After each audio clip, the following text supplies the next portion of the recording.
Hello, everyone. Welcome back to the Out of Spec Podcast. It's me, Francie, here, and today we are speeding things up a little bit by having Jerome and Jon Bickford on to the podcast. Jerome, you know from the Out of Spec Renew channel. He's been on the podcast before talking about EV conversions. And then Jon, you might or might not know, he is, well, a racer and of EVs. He has a Tesla Model 3. He's upgraded performance and he's upgraded to the newest Tesla Model 3 performance. And he has been racing this autocross races, drag races, what have you. And he's been racing since he was younger. So in the conversation today, we're talking a bit about what it is like to really race an electric vehicle, but also what does the community think about it? There's actually been a lot of motorsports races and events that have banned EVs. Some of them cite safety concerns with fires and making sure that there are the right marshals on the scene to handle any EV-specific incidents.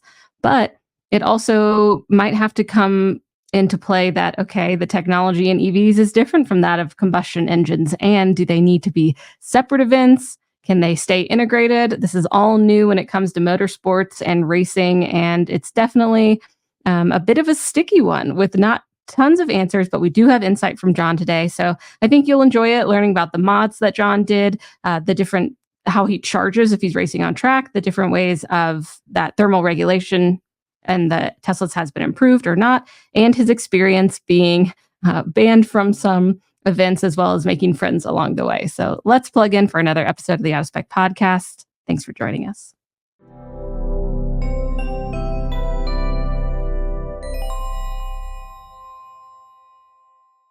This episode is made possible by the support we get from Fort Collins Kia. If you are in the market for any electric Kia, not only do they never add market adjustments, they will deliver your car to you anywhere in the 48 contiguous states for Out of Spec viewers. More information in the link in the show notes. All right, everyone, rev your engines. Just kidding. But we are back with Jerome and Jon Bickford. Thank you so much for joining us today. Jerome, we've had you on the podcast. You run Out of Spec Renew, and you find, like I was saying earlier, all these very interesting stories of where electric is going in the world, whether it's mods or racing or build outs. And it's always very new to me. And Jon, thank you so much for coming on to the podcast to tell us about what you've been up to in terms of racing and autocross. It's great to have you here. Oh, thank you so much for having me. It's a pleasure. So can you tell me a little bit about yourself? Because, of course, right now, as I've previewed for the audience, you have a Tesla that you are specifically, it's this performance driving autocross racing. But I wonder about your previous story. Were you electric first or were you racing first? Or did they come at the same time? Racing first, definitely, since I was a kid. And, was into go-karts as a teenager for a while, but kind of ran out of money on that and decided I needed to grow up and make a little bit of money, and then I can have race cars as a primary thing I do. So reached that point in life a little later.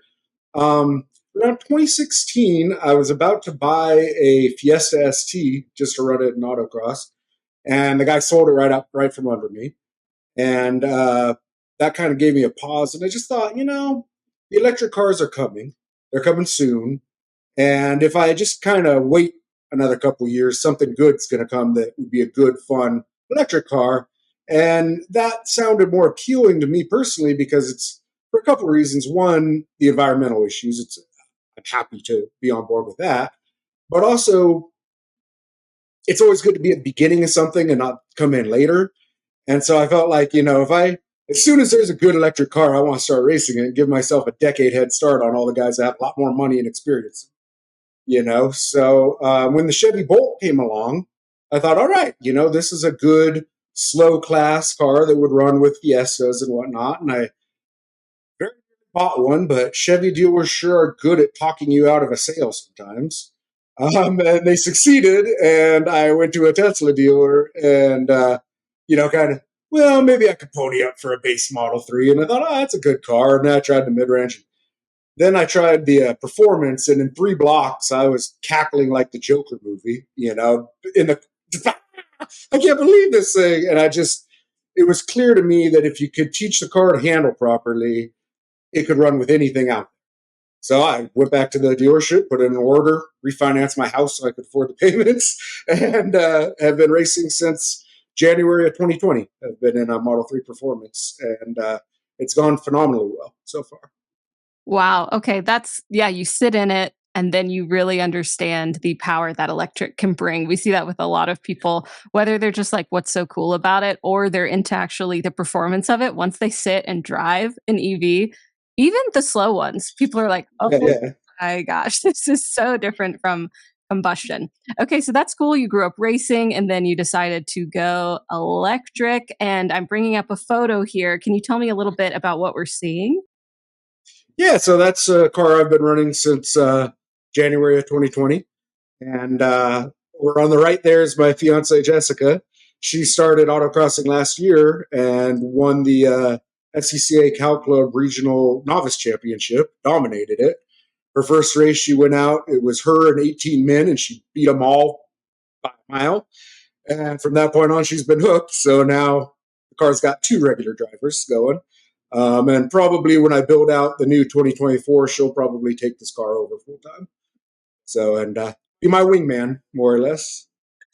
How great. That's really fun. You have a little, partner and teammate in it all. Okay, Absolutely. so I'd love to get into talking a bit about like, okay, so you get a Tesla and you want Mhm. to use it for, this recreation, not just your everyday driving. What do you start to focus on to make sure that you can do what you want to do with it? Well, the first question was, can I do what I want to do with it? So, back then it took about 3 months to get a Tesla from when you ordered it. So during that time, I may or may not have rented one on Turo for a weekend and taken it to an autocross practice day. and wow, it was so impressive. So then for the first couple seasons, I ran in what they call super street class, which is like McLarens, Ferraris, Lamborghinis, GT3s. And you're very, very limited to what you could do to the car. So you can replace one sway bar. I put an unplugged performance sway bar on it. You can do shocks, but you can't do coilovers. So I talked with my friends from Unplugged and convinced them that it would be worthwhile to develop just a set of dampers without the springs. And running like that, the car, I mean, a new set of dampers on an old Model 3, it's like brand new car. All of a sudden it feels German, you know? And at that point in the stock class, it could take on basically anything for the next 2 years. And so that was a great way to drive it. It was still a nice daily driver. It still had stock ride height. I could do normal people things with it.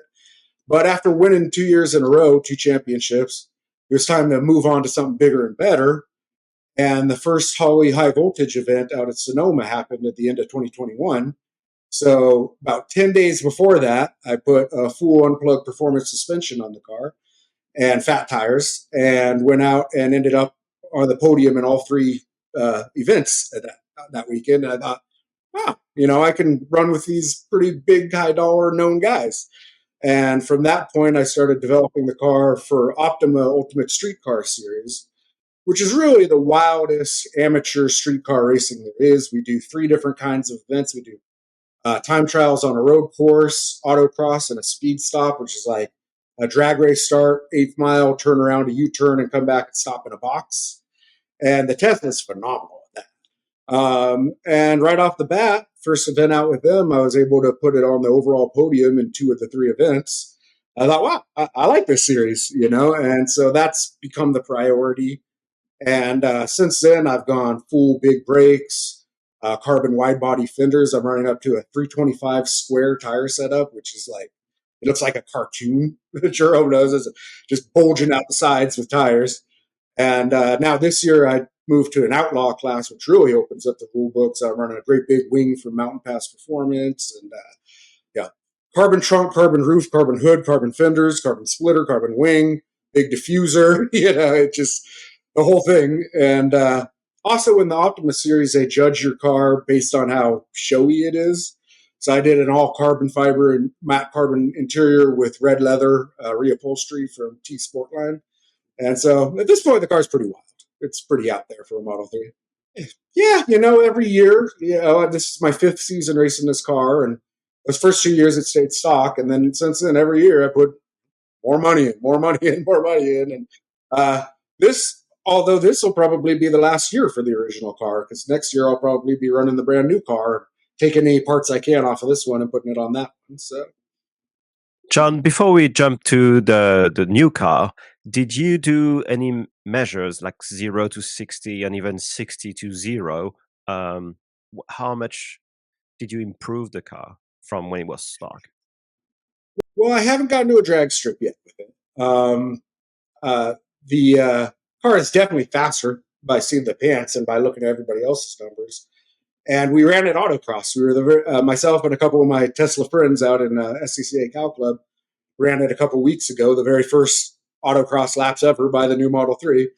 And right off the bat, even with the tires that are not at all suited for it and they're skinny, the car was definitely a lot sharper in its handling, a lot better sorted than a stock previous model. So I think there's a lot better base to work with. The only issue right now is that somebody has to figure out how to hack the active dampers so the car doesn't freak out when you put coilovers on, or make some coilovers that can communicate with that. However, I heard somebody tried to do that with the Plaid to just change out the dampers and leave it on the air suspension, and they needed the rights to use the Tesla software, and there just wasn't a person at Tesla that would sign off on it. It was kind of like all kept getting passed and there was nowhere for it to go. So whether we can have a active aftermarket damper, that would be awesome.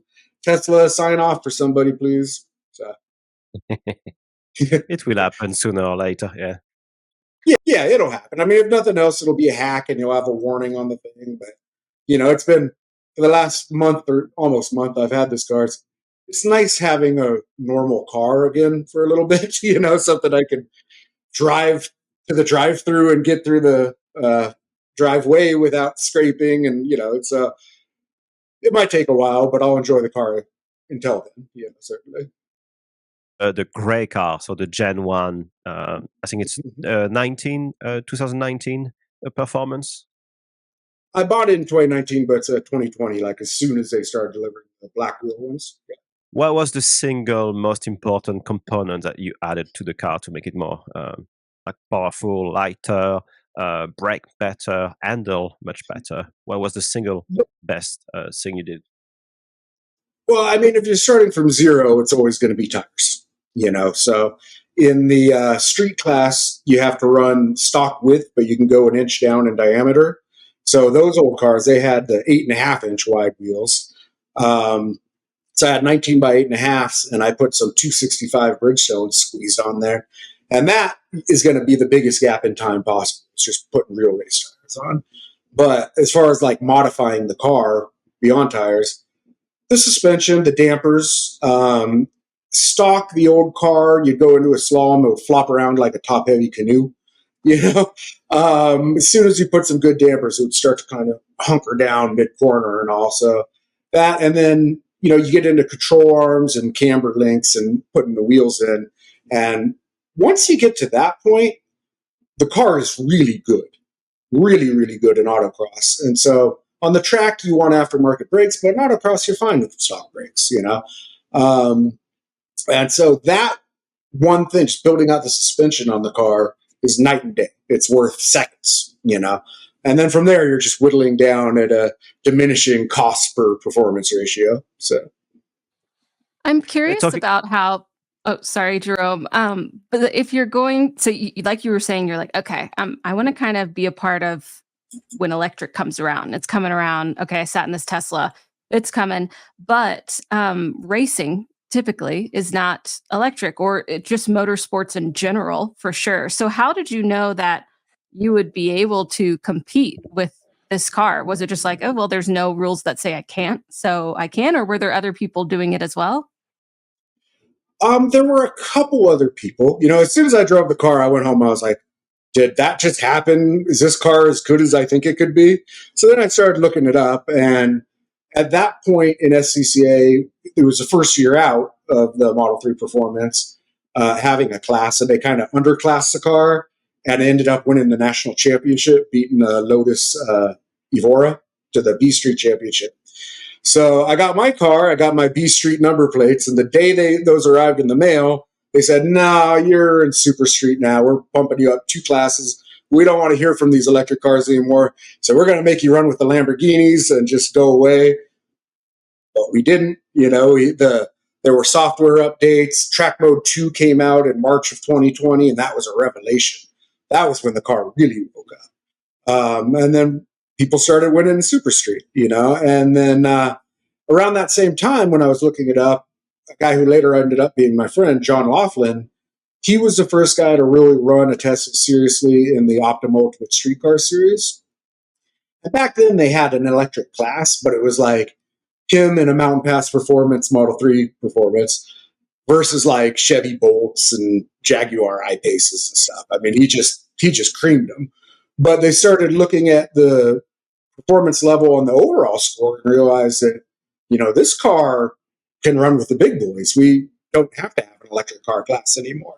So then the year I showed up in Optima, they got rid of the electric car class and put us into GTS, which is, again, supercars. So top car in that is like 1,000 horsepower GTR. And then a bunch of Teslas chasing after it. And then a bunch of Corvettes chasing after the Teslas, and Porsches. So, but yeah, you had to look through the rule books. Like you said, a lot of places didn't have a specific rule against it yet. And nobody was really doing it. And when I started, there was one other guy in Southern California that had a Tesla. He was actually a SpaceX employee. And we became good friends and started running. And then by 2021, we went from 2 of us to like 4 or 5 of us to more and more and more. And at the last event 2 weeks ago, I think there were 8 Teslas that day. So they're now becoming, and of course, it's a lot of fun. A lot of people are doing really well with them. It's also making a lot of other people angry about it, which leads to bans and other silly things, But yeah, it just, if you got a chance to be on the leading edge of something, you got to do it. I mean, it would take me, if I dedicated my whole life to the internal combustion engine, it would take me at least a decade to be on par with the top guys. But instead, I can put that decade getting ahead of them with the electric stuff. And that's, I think, a far better thing to do. And also, like I said, promoting the environmental things. I love racing my whole life, but I also like nature. I like breathing and I like moderate temperatures. I'm kind of a wimp. So, the fact that for the first time ever, you can kind of promote clean energy by being really, really fast and competitive. I'm in. Yeah, definitely. John, let's bring the elephant in the room. How do you charge on track? That can get tricky sometimes. With autocross, you can usually go a full day on a single charge. But with road courses, you got to charge after every session for sure. And some places out west here are getting better. Laguna Seca has superchargers on site. Thunderhill has superchargers on site. Now, in a few weeks, I'm going to head up to Portland International Raceway. That I did in 2022. That's a nightmare because no charging there, but you're inside the track in the infield. You have to wait till the other series finish their race to cross the track to get out. Then you got to drive into the city of Portland, across some bridges into Washington State, charge as much as you can, drive really slow back across the bridges back into Portland, back into the track, wait for that race to finish so you can cross back in and then go, race some more. It's a nightmare. I'm going to do it again this year, but I've done it once. I'll do it twice. And, there's been tough ones at Vegas at the season finale, the biggest event at Vegas Motor Speedway. One year they had a huge air show going on at the same time. So all the traffic was blocked. Everybody was coming to watch the air show from the Speedway. So that was, I was driving the car like a Miata at 20%, just keeping my foot on the floor and carrying momentum by the end of the day. Just you couldn't keep it charged. So sometimes some people will bring a generator. One of my main competitors, Jordan Priestley from Revolti Performance, he has a nice trailer rig where he's got a pair of Honda generators set up in sequentially so he can run 220 volt, and he just charges from his trailer. I'm quaint, I guess would be the word. I put the tires in the back seat, drive to the event, change the tires, and race. So I don't have the infrastructure that some of the bigger guys are starting to have now. But you make it work. And as you were saying, John, soon enough there will be more and more chargers on the tracks, maybe from Tesla or other companies, and probably we'll see other solution, mobile storage, energy storage solution with CCS or NACS ready to be plugged in. So potentially a big trailer or individual ones that people will bring with their own cars, or a big truck bringing 5 units to charge 5 cars at the same time. And Porsche has done it, so somebody just has to find a business model around it and make it happen. Yeah, that definitely. And, in the meantime, some of my competitors like to give me trouble because I don't get to hang out. I leave after every session and come back right before the next session. And I get teased a bit about charging. But what I always say back is, yeah, but my hands are clean. Like, I'm not fixing my car. I'm not wadding up transmissions. I'm not greasing up at the track. I just have to worry about charging. Everything else works. 5 years in, over 100 events in, the car doesn't break, knock on wood, But so, the charging's a pain, but it eliminates a lot of other problems, many of which are expensive, So definitely. And I mean, we're talking about okay, they're going to need to find solutions for EV charging that not only makes your life easier, but, as more and more people start to race with electric. But it does make me think, I know that the community reception almost everywhere when it comes to electric has been, sometimes people take a little bit of time to be convinced. Sometimes people aren't for it, especially in a sport. So what has it been like, the community reception, and how has, it changed from when you first started to now? More rules? Let me know. Yeah. Very mixed receptions. Some people are just curious, sometimes you're just an oddity to folks, Other people just get mad about it, but I mean, I'm here, just deal with it, A lot of people are very skeptical and leave going home with a confused look on their face when they see what happens. I mean, I remember a couple years ago, I went to a Porsche Club event just to scuff in some tires for another race. And another guy with a built-up Model 3 was there, and this orthodontist-looking guy was talking to the other guy's wife as we're going out to the grid, and he says, well, I know those cars can drag race, but I don't know what they think they're going to do out here. And he goes out, resets the fastest time of the day. I go out after him, beat him. I only ran the one session because I was just there to scuff tires in. I drove home before the race even started. Check later, no Porsche ever caught the time I ran then the whole day, And so the 2 fastest cars in the Porsche Club LA are Teslas. And I kind of feel like, in my opinion, the only relevant viewpoint at a race is timing and scoring. And timing and scoring likes Teslas quite a lot, So regardless of what anybody else thinks, we're doing well with it. Good Guys Autocross was an interesting series. I really enjoyed running with them. But that's the biggest touring sort of hot rod and custom shows. They get thousands of entries at fairgrounds, book the whole thing up. And then off in the corner, there's a little autocross track. And we're kind of the circus sideshow over there. But we got bleachers and, spectators. And I always kind of felt like the bad guy Mexican wrestler at those events. I maybe should have gotten one of the masks or something. Because, it's all Corvettes and Camaro ZL1s and hot Mustangs and all. And last year, 5 out of 5 events I ran, I was the fastest car in the field. So it's funny. A lot of people will come up and, at first they just kind of roll their eyes.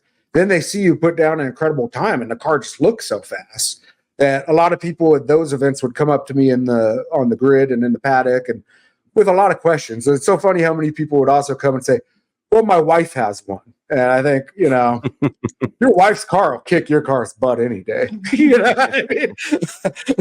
But that's a line I hear a lot. And I hear, a guy that you're several seconds ahead of will come over, nobody wants to microwave a steak. And it's like, that seems kind of irrelevant to me. The whole point is to go fast. It's a race, So, you get a lot of trolls, but when you're still winning, it is what it is as far as that goes, Does it seem like there just needs to be separate, like electric and then combustion, not because it's different technology with different capabilities? I mean, I like racing with gas cars. maybe if I had a $500,000 gas car and was getting my butt kicked by an American family car, I would feel different. But for me personally, I mean, that's the fun. I like to go home and go, wow, I got that Porsche good, you know? I know a lot of people are pushing for an electric only class in a few different series. And a few series banned me this year. I mentioned Good Guys, but I was on the Hot Rod Power Tour West back in December. And, you know, that's a 3-day event with drag racing in LA and then out to Vegas with an autocross and drag racing and then back into LA at Pomona for more drag racing. And I long hauled that and did all 3 days. And my reputation preceded me, I guess, because I knew a lot of the people that were running the autocross in Vegas. And I left San Diego at 4 a.m, drove to Vegas, got to the track, walked the track twice, went through registration. Then they pulled me aside and went, we got to talk. We can't have an electric car win this, you know. We decided. So they only let me run an exhibition. So now I'm mad. So I really scorched the field and put my tires back on and drove back home that night. And that kind of sucked because it happened the day of. And it's like, I could have slept in, man. That would be fun, you know? So, and King of the Mountain is the highest paying autocross in the country out in Pennsylvania. And I've never ran it. And I was really looking forward to trying to run it this year. I was going to ship the car across the country and go run that. And they also at the last minute banned electric vehicles. So some of these companies, they don't want to talk about it. They don't want to, you know, negotiate. They just kind of this year said, get out, you know, which has been a bummer because I had big plans for the year. And now I'm kind of, most years I do 20 to 30 events. This year I'm probably going to only hit about 12, you know, which is okay from a money perspective and giving me time to think about other things. And on the note of your question, Francie, I am talking with a few people about starting our own series, an electric series. Yeah. It's tough financially to get something like that off the ground, but I think we're maybe figuring out some ways to make it happen and grow it grassroots. And, you know, I wish people were better sports about it because I think it's amazing to see a little 4-door beating up a Lamborghini. I think that's the coolest thing in the world, but the Lamborghini guy does not. So we're still going to race. So we just got to figure that out as we go. And the rules change every year. And, you know, the new car hasn't been classed yet. I think technically it could slide in this year in the class where the old Model 3 was for stock racing. And, man, if you do that, it's just going to dominate. So somebody's going to complain, and then they'll just ban us till the end of the year and put us up a class next year, probably. So we'll see how that unfolds. We'll see. Something I wanted to bring up also is how do you handle the thermal racing? Does it limit you in the amount of laps you can do or the speed you can get to or even throughout the whole day? So what's your experience with racing the Model 3 as fast as you can? Yeah, you're limited on the time attack laps. Really, you want to nail it on your out lap and then back it up with a second lap and then cool it down and bring it in and go charge it. Whereas other people will run a whole session. I would argue that if you're good and your car is serious, and a gas car is kind of in that same boat where they want to nail it in the first couple laps because 200 tread wear tires, they start to get too hot and, you know, and brakes and all. So it's maybe not a huge disadvantage, but some situations, the morning session at Laguna Seca last month, we went out and it was soaking wet first thing in the morning.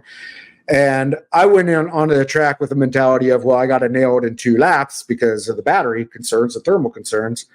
So I was passing every car on the track for 2 laps, went in and charged it.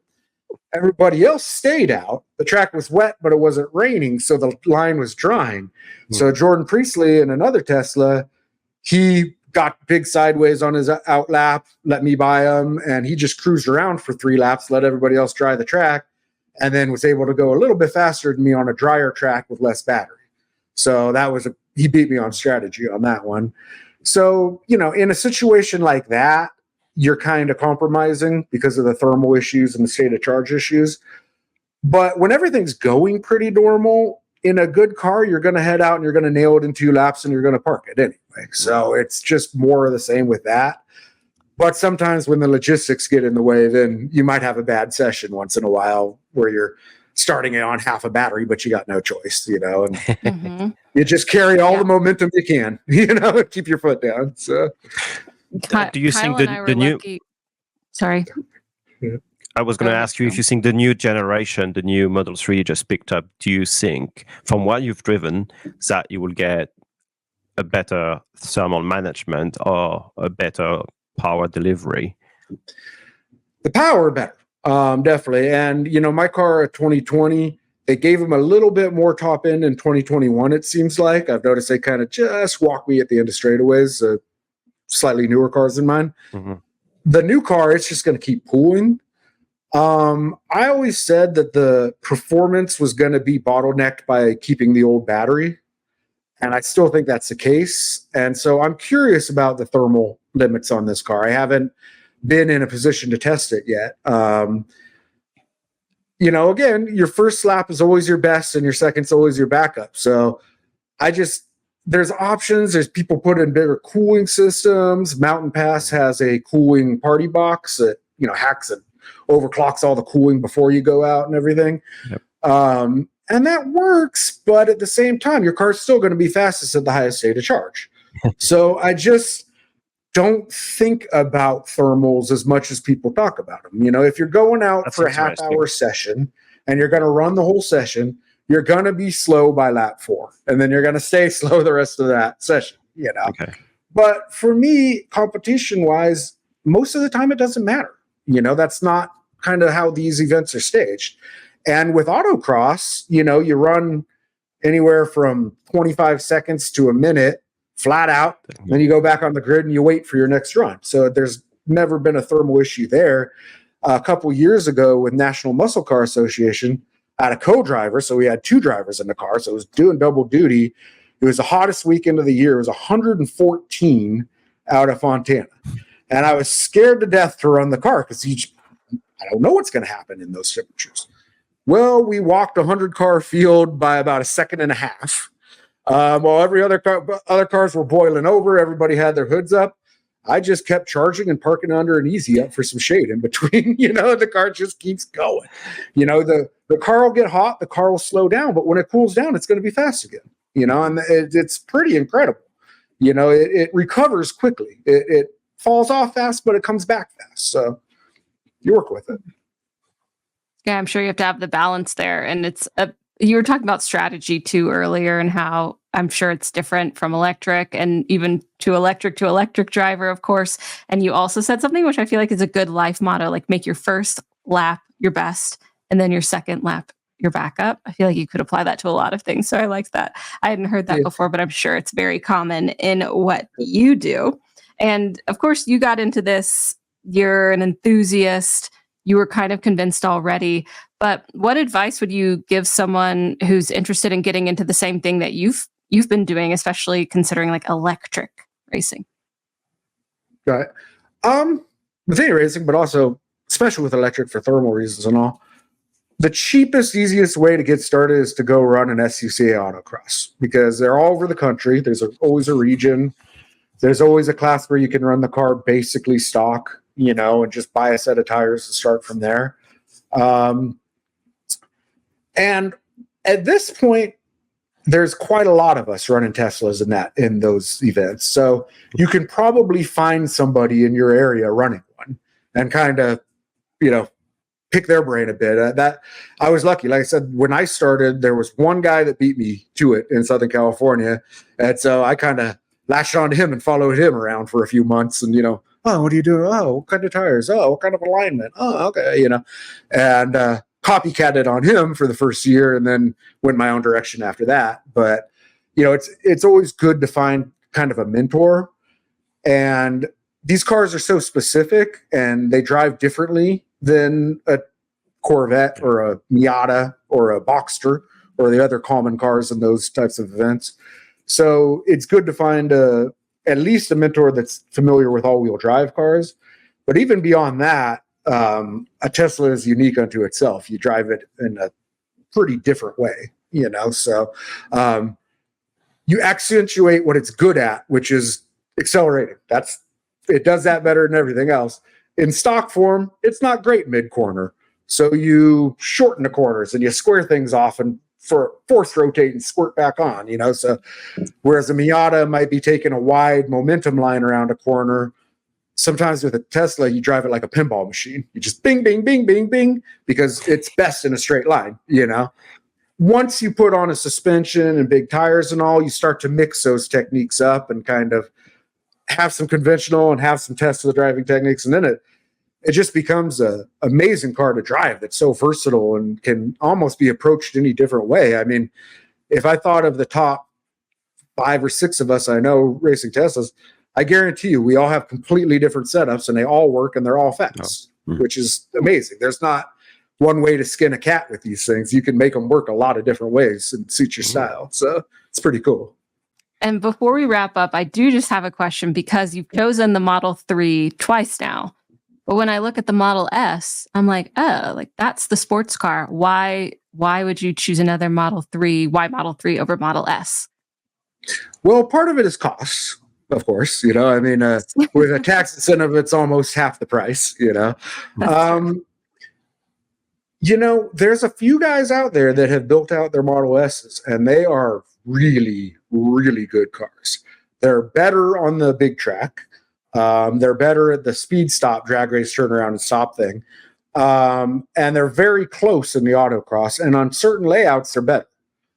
So the Model S is definitely something to consider. I had one, actually. I had a Plaid for about 5 months, and I ended up doing a full price buyback for some quality control issues on the car.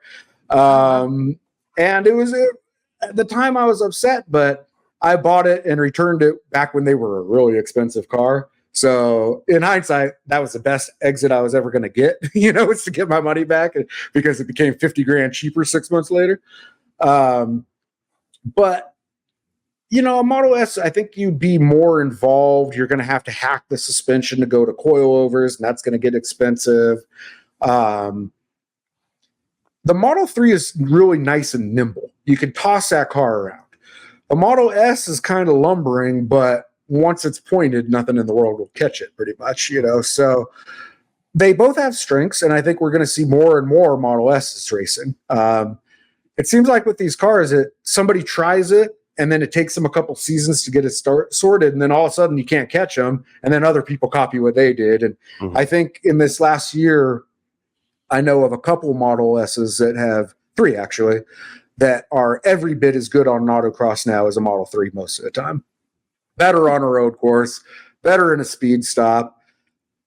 When I had one, I'd never really raced it other than drag strip, which they threw me out for being too fast.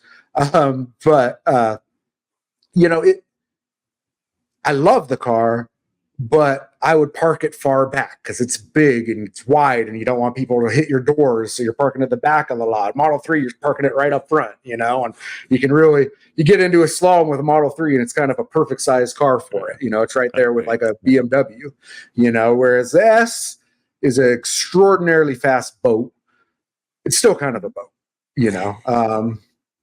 so that's why. And in the future, I'm really looking forward. I probably can't afford one, but I'm really looking forward to seeing what the Porsche 718 is going to do. I know they're looking at a all-wheel drive Boxster and Cayman, and I mean those are good cars in gas form. Something like a GT4 RS. I mean that's incredible. So an electric equivalent to something like that. I'm not a Tesla. I am a Tesla guy. I've owned 3 in a row, but I'm not stuck on it. When somebody does something better that I can afford, I'm happy to jump ship. I'm not bonded to a certain brand. And so hopefully I drove the Ioniq 5N. It's almost there. It's more fun than a Model Y performance, but it's not better than a Model 3 performance. So maybe an Ioniq 6N will be, we'll see. And Porsche, we'll see what they've come up with. In the meantime, it's just fascinating. We got Pikes Peak coming up this weekend, and there's some incredible electric vehicles running there. A couple of, I think, 4 Hondas. The incredible Ford that Out of Spec just did a story on.